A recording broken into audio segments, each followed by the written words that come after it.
What's up? Merry Christmas, guys. Merry Christmas. Welcome. Happy holidays. Hey. Perk and Merry Christmas, everyone. Merry Christmas. Perk and Amine, I know you guys probably were doling out a ton of gifts this morning. Perk, I'll start with you. How was your Christmas?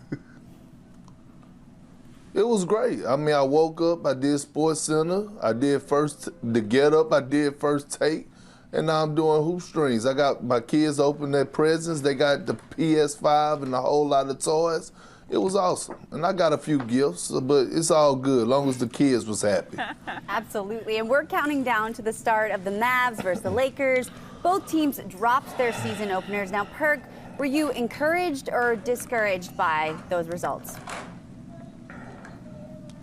I was encouraged. Look, as far as the Lakers, the only thing they were worried about was getting their rings. I'm not worried about the Lakers at all. I feel like they're the best team in the Western Conference. The Mavs, on the other hand, I feel like, they're finding their groove. Guys are getting implemented into Rick Carlisle's system. Guys like, Josh Richardson, Brunson, who's just coming back, who's been off. And, Luka is working his way back up. I feel like he could get in better shape because they're going to rely on him a lot.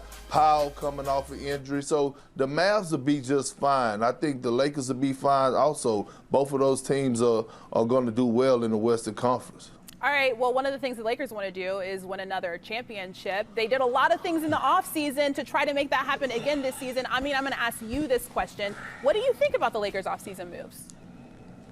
I thought they had the best offseason of any team in the league. No disrespect to, the things that Milwaukee did and some of the other teams, but when you talk about a championship team getting better in the offseason, that almost never happens. Perk, you know how it is. You're just trying to keep everything together, keep the band back together. The Lakers went out there and they upgraded their supporting cast, and it starts with Marc Gasol. I think he's going to open up a lot of things for them on both ends of the floor, offensively as a passer and as a low post threat, something that they haven't had. And then defensively as another backline of defense so that AD doesn't have to be a 5 for them. And then you talk about Wes Matthews and Dennis Schroeder and Montrezl Harrell. The Lakers all season, I mean, again, it is so rare for a championship team to add 4 bona fide upgrades in their supporting cast. Now, we're only one game into the season, and Luka is already the current favorite for MVP. Now, Perk, what are you expecting from Luka for year 3? Well, I expect him to go out there and average 30, get his 9 assists and his 9 rebounds, but Luka has to up his three-point percentage. I think he has to get in better shape. He has the whack body. And if you don't know what the whack body is, that's a guy like myself who try to work his tail off to get a six-pack but could never get over the hump, right? Luka would never probably get chiseled up, but he still could work on his body because he's gonna have to carry this team, especially while that is to be in the best shape possible. So I'm looking at Luka. I expect great things from him. I don't have him picked as my MVP. I have Anthony Davis as that, but he's going to do great and still carry the Mavs. Well, one thing that would certainly help Luka is if the Mavs played really well, especially in the Western Conference. Obviously, KP is out right now, but I'll ask you this question. What else do the Mavs need in order to compete? Well, I think they've got a couple of guys who are coming back after long layoffs. You got Dwight Powell, who Perk mentioned. He was such a big part of their offense last year before he got hurt. He's coming back now, but obviously he's rusty. And then Willie Cauley-Stein, who sat out of the bubble, I believe, for personal reasons. He's another guy who gives them a vertical spacer. These guys just need to get reps under their belt because you think about it, for Willie Cauley-Stein, he hasn't played since March. For Powell, it's been even longer than that since he got hurt. And then obviously Josh Richardson was a big offseason acquisition for them. He's not quite the shooter that Seth Curry was, but he could put the ball on the floor a little bit more. And then he's obviously a huge upgrade on the defensive end. So just trying to get these guys back in the swing of things and fitting in, I think is going to be huge as a gap until Porzingis comes back next month or so. Speaking of things getting back in the swing of things, we got a We are now joined by NBA insider Adrian Wojnarowski. Jeez Louise, I knew I was going to, I haven't said your name fully yet, so that's the first time. I feel like this is a good thing to do on Christmas Day. But welcome in, Woj. Thanks for joining us. And we might as well start this thing off just at the thick of the drama with Harden and the Rockets. So as it pertains to their game tomorrow against the Blazers, where do the Rockets stand with Harden? Well, James Harden is actually scheduled to play in that game. The Rockets are flying to Portland tonight. They'll do so with perhaps only really 8 players they can play in the game against the Blazers tomorrow. They do have an injured player who's on the roster, but Chris Clemens, who can't play. But a combination of contact tracing, positive coronavirus tests in Houston, is limiting their roster. Obviously, they couldn't play against Oklahoma City the other night, but Harden is expected to make his season debut along with the Rockets' debut against the Blazers, and then they play again Monday night in Denver. Now, Woj, James Harden keeps adding more and more teams to where he would like to be traded, but they still have him for 2 seasons. How long do you think this standoff could continue? I think it has a chance to continue into the foreseeable future. The Rockets know that to make a James Harden trade, they've got to get maximum value back in the trade market. They don't need to rush this process. I mean, obviously they do have him under contract for 2 more years. They don't want this cloud to hang over them. It is a difficult situation in Houston right now for them to function. But I think as an organization, they know that they can't do a bad deal. And right now, the deals that they see out there in the marketplace feel like they're not good enough. And I think they hope that those offers will improve. Listen, as teams get into the season and teams maybe they've overestimated the group they had, maybe they start to feel a little pressure to really dramatically improve their team. Offers improve in that way. But of course, there's other teams like let's say a Brooklyn who gets off to a great start, who likes the chemistry, likes the group they have, and maybe they become maybe a little more hesitant to get seriously or remain seriously in talks. But I think the Rockets know that they still have time on their side, but it's not a healthy environment right now in Houston, and they know the sooner they make a trade, the better. They just know they have to make the right one. And we'll keep an eye on that for sure. Now, Adam Silver mentioned earlier this week there's possibility of the NBA expanding. Do you have any thoughts or what that would look like for the NBA's future? Well, I think it's still not necessarily in the foreseeable future. I think it's still years away. And listen, for owners and for the league, there's a big financial benefit for a team to pay to come into the league. That could be as much as $4 or $5 billion, and that's shared among that entrance fee is shared among the other owners, and especially with the revenue that's been lost during the pandemic.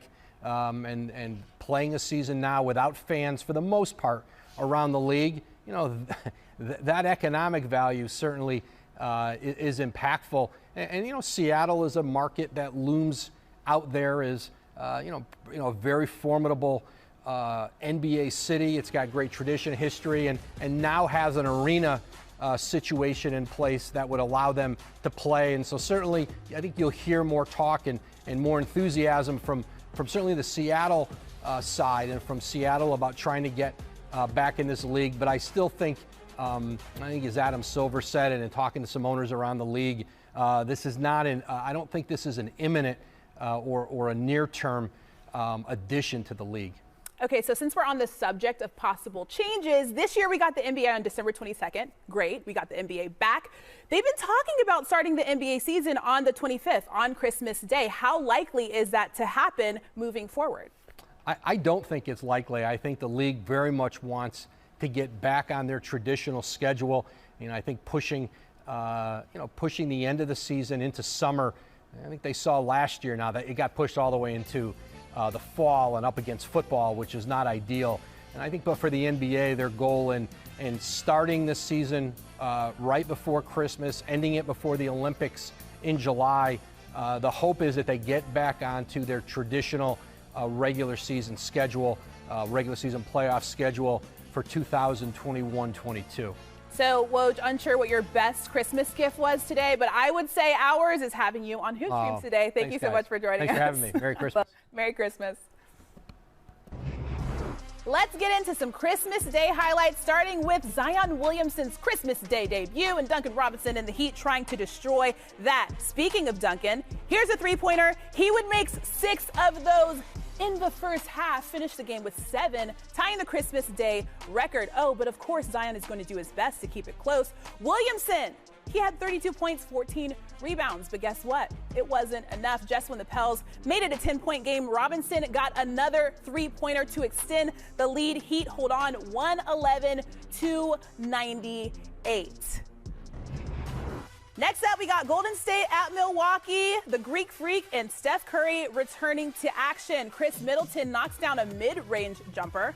Middleton would finish with 6 for 8 from the three-point with 31 points. Here, Giannis back in action. He would finish with only 15 points. Steph Curry, if you're wondering how he is after that injury, oh, he's back. Curry would finish with 19 points, 6 assists. The Bucks, though, would go on to win 115-82.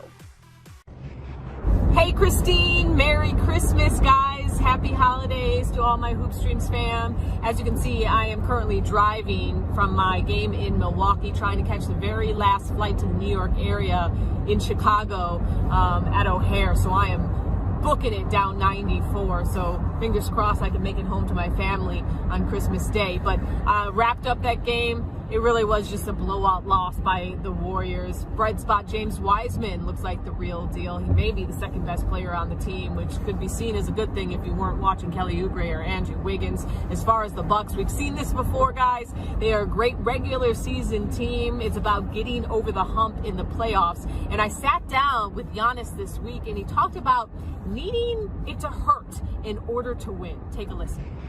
Like, it's gonna hurt. It's not gonna be easy. You know, and MJ went through that, LeBron went through that. Like, a lot of great players went through that. Like, you cannot expect that you're just going to walk through the park and just win a championship. They're going to give you the championship. If we win the championship this year, and next year the different team want to win the championship, we're not just going to give it to them. Like, they're going to have to come and get it. They're going to have to come and fight for it. You know, that's what I mean. It's going to hurt. It's not going to be easy. You're going to get knocked down. You're going to get eliminated. You're going to get humiliated. You're going to get all those things is part of being great. Shout out Cass making it happen from the car ride home. You love to see it. What else do we love to see? Jalen Rose looking dapper and joining us on Hoop Streams today. You look good. Love the suit. Thank you. Appreciate it. We just heard Giannis. He wants a championship in Milwaukee. How close is he to making that happen? I think he's a lot closer than people actually realize. His team has had the best record in the regular season the last 2 years. He's the reigning back-to-back league MVP. They added Drew Holiday at the point, and I think just having a couple of years of cohesion with his teammates and Middleton continues to improve, I think they're right there knocking on the door. The problem for them, however, they're in the Eastern Conference, and there are another 4 teams that also feel like if they don't make it to the NBA Finals, that it's going to be a lost season. So it's going to be interesting to see how the dynamics at the top of the East play out, but definitely the Bucks are a championship contender. Now, Jalen, in the spirit of giving and receiving, we, thought we'd have you play the role of Santa here and give out some gifts to NBA contenders. So what do the Lakers need for Christmas? The Lakers just need health. That's it. They're clear-cut the best team in basketball. As long as they can stay healthy, no real breakout or issues with COVID, I feel like they not only will win this year's championship. Last year in the playoffs, the only time they went to 6 games was against the Miami Heat in the NBA Finals. If they stay healthy, no team is even taking them to 6. How about that? We love to hear it. So you talked about how tough the East is. One of the reasons the East is really tough is because the Nets got Kyrie and KD back. But what else does Brooklyn need if they want to be successful?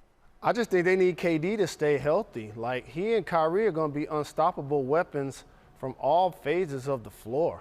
Going in isolation situations, they're both clutch, and they enjoy playing with one another, which is why they wanted to team up in Brooklyn. They both have something to prove. One, that they can win a championship without LeBron and Kyrie, and the other one, that he can win a championship without the Golden State Warriors and KD. They have a lot of depth in Dinwiddie and LeVert and Allen giving them minutes down low. I really like this team. Harris giving them shooting. The only thing that probably will derail this team is that it's the first year of the run. And usually you need a couple of years to actually just get acclimated and fine-tune the team a little bit. But they're definitely in the conversation, and rightfully so. Now, you said earlier this week it's finals or bust for the Sixers. So what are you getting to them in order for them to achieve this goal? And see, this is why I say finals or bust for the Sixers and not the Nets. Because if the Nets get eliminated from the playoffs, they're not breaking up KD and Kyrie. But if the Sixers get eliminated from the playoffs, they're breaking up Embiid and Ben Simmons. And so for a squad that has watched the Toronto Raptors and the Miami Heat win the East, along with the Celtics, they had to watch it too. Along with the Bucks, they had to watch it too. It's do or die for those squads. And so it'll be interesting to see if adding Doc Rivers, Daryl Morey to make decisions in the front office, Seth Curry, who's a three-point shooter, if that's going to give them what they need in order to advance. All right, Santa Jalen, thank you so much for joining us with your red suit. Thanks a lot. I appreciate the love. Here's a live look in at Boston and Brooklyn. Oh my goodness, it was just absolute sad. That was Tatum for three. Katie, after that, got a dagger, but I mean, it just was not good. Yeah, it's a rough one. At all. 37 points for Kyrie. Katie chipped in 29, looking like he's back to his normal self. Welcome back, guys. I don't know if you saw this video the other day, but oh wait, hold on. We're still in LA. We've got LeBron warming up. Lakers taking on the Mavs. It's going to be an exciting one, guys, but we've got a little more hoop streams to go, and let's take a look. Who do you think's going to win tonight? I'm gonna go Lakers. Well, fun fact about LeBron. By the way, my mic went off, so sorry about that. But fun fact about LeBron, he needs 35 more points to be the league leading scorer on Christmas Day. Yeah. He'd be passing Kobe Bryant, which is a big deal. And guess what? Our friends are back. We got Perk and Amine joining us once again. And I think, Amine, you saw this video. I don't know if you saw this video, Perk, but some parents played some tricks on their kids. They thought they were getting a PS5. But I feel like people on TikTok are doing this thing where they like to put things in multiple boxes in order to get people really excited and thinking that it's one thing, but it's really something entirely different. Look at how hyped these kids are. They're not even, I mean, this is actually very extremely brutal because it is the box. Now look at this. Perk, would you ever do this to your kids? That's not cool. Did they even get a PS5? Well, you know, I did something. I did do something to that nature. So my kids went overboard and spent a lot of money on my credit card. I don't know if you heard the story. Oh, with the iPad. But my wife and I played a trick on them. Yeah, my wife and I played a trick on them, and we went and got a PlayStation from a pawn shop. It was a cheap one, and when they got home from school, they saw it in the bottom of the pool, and they thought it was theirs, and they just broke down in tears. So I know how those kids feel about those PlayStations. Video games are real, okay? Oh my goodness, Perk, that is absolutely brutal. I feel like if you were to do that, that's almost like something that a Grinch would do, or something that somebody that's on the naughty list would do. And we're gonna play a game called Christmas Naughty or Nice List. Amine, I'm gonna start with you on this one. Which NBA team deserves to be on the nice list for their off-season moves? Oh, I think the Milwaukee Bucks, right? Like, they did all of these moves to try to secure Giannis Antetokounmpo to stay, and regardless if they didn't get their number one target in Bogdanovic, they ended up making the moves that made Giannis Antetokounmpo resign. And anytime you can get a two-time reigning MVP to say, I'm going to stay for about 4 or 5 more years, there's no better gift than that. All right, Perk, how about you? Who else is on the nice list? The Phoenix Suns. I thought the Phoenix Suns going out and get Chris Paul was a huge pickup for them. Chris Paul is about to put the key in Devin Booker back, and I strongly believe that Devin Booker probably could finish top 3, if not the number 1 scorer in the league this year, leading in scoring. And he's about to take DeAndre Ayton game to another level like he did for DeAndre Jordan when he was with the Clippers. So I'm looking at Chris Paul being with this team, a young team that got a lot of young stars, in my opinion. When you look at Cam Johnson, Mikal Bridges, those young studs that are coming up. Chris Paul is about to have them top 5 in the Western Conference, along with a hell of a coach in Coach Monty. So I'm looking at the Phoenix Suns, and they won. Great job. All right, so based on your story about what you did to your kids, I'm going to call this thing the perk gift. So, Amine, which team would you say got a perk gift for their offseason moves? Oh, it definitely was the Charlotte Hornets. They're the ones that got a box that said Max Player All-Star on the outside, but when they opened it up, but it's just Gordon Hayward. What are we doing here? Look, if you brought him in for veteran guidance and veteran leadership, that's cool. It shouldn't cost, $30+ million a year for a guy who has been habitually injured over the last 3 to 4 years. So to me, the Hornets, I just felt like it was a gross misallocation of assets to throw all that money to a guy who's really not going to impact wins and losses that much for you. All right, keeping on with our gifting trend, Perk and Amine, I'm going to ask you both this. What was your favorite gift for Christmas growing up? My favorite gift was the Nintendo and Mike Tyson Punch-Out. That was the best gift I ever got as a kid. Tecmo Bowl, Mike Tyson Punch-Out. Y'all remember the old Nintendo, Super Nintendo that came with Mario Brothers? Classic. I like Mario Kart. That was a classic, Perk. That was a classic. My family, we're Muslim, so we don't celebrate Christmas, but I would just say everybody being healthy and happy and just everyone being together, families being together. That's the best gift that you can have. My heart goes out to the family of Casey Jones. I just learned watching the broadcast earlier today that he passed away, and that's got to be tough to have a family member pass on Christmas. So anyone, if you got family members around you and they're happy and they're healthy, give them a hug, man. That's the best gift you can get. Amen. Yeah, it's certainly been a rough Christmas, a rough year for a lot of people in 2020. So I'm glad that you guys were able to spend a little bit of your Christmas with us. Thank you guys so much. Merry Christmas. We'll see you next time. Thank you, guys. All right, so I know you guys may have seen that we have these beautiful gifts. If you look very closely, they have name tags on them. Things are in them. We're going to give these out to some people, and there's a reason for each of these. So we're going to start, I believe Kyrie is on the top of mine. Yep. All right, so inside of this box, this is our gift for Kyrie Irving. We have a globe because so our producer Cologne actually came up with this, and I feel like I didn't look this up, but I feel like Kyrie Irving has said that he now believes that the Earth is round. But just in case he still doesn't believe that, here's an actual Earth. This is what it looks like. I would love to give this to him. I don't think he talks to me because I'm in the media, but you never know. You never know. And speaking, we've talked a lot about James Harden. He's looking for a new home, so we got him a Lego house. So hopefully he can build his new home. I would like to also point out that that Lego house specifically is on the beach. And I feel like it's alluding to the fact that he could possibly be going to the Heat. That's an option. But however, don't make that happen. I'm a Heat fan. I'm not trying to be rude, but we don't want that drama. Next up, I like this one. Speaking of the Heat, wow, this is huge. I hadn't actually looked at this yet, but this is a coffee mug, and I actually want this, Cologne, so thank you, because it's my Christmas gift. But this is for Jimmy Butler because we know he had his coffee that he had going in the bubble, and I'm sure it's so good that you want to put this much coffee in it. So this is called, I think we're calling it a big ass coffee mug for Big Face Coffee. All right, a minute. Okay, now this one is for Giannis. We've got a piggy bank because he has a lot that he needs to put into this piggy bank, so we might need a bigger piggy bank, folks. No, I feel like all of his $228 million can fit right in that. I think so. Yeah. No problem. Okay. Actually, it's like in the like Mary Poppins. Yeah. Just keeps reaching. Just That's keep what this piggy bank is. Yeah, of course. So we talked about our favorite gifts that we got this year, or the gifts that we got. You got a blender. We asked Perk and Amine like what their favorite gift growing up. Do you remember anything growing up? Yes, I loved Playmobil.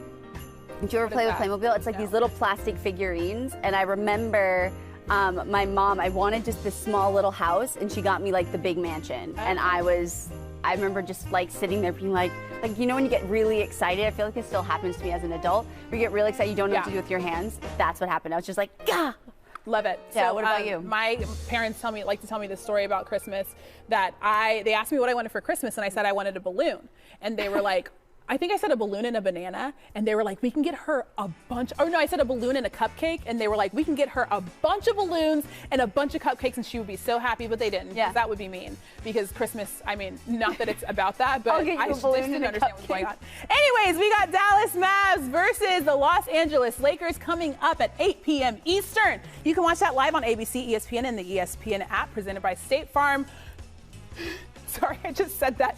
It's just a habit to say that. This is Hoop Streets presented by State Farm as we get you ready for the Lakers versus the Mavs. Of course, if you're watching in the ESPN app, you can go in and authenticate right now to get ready for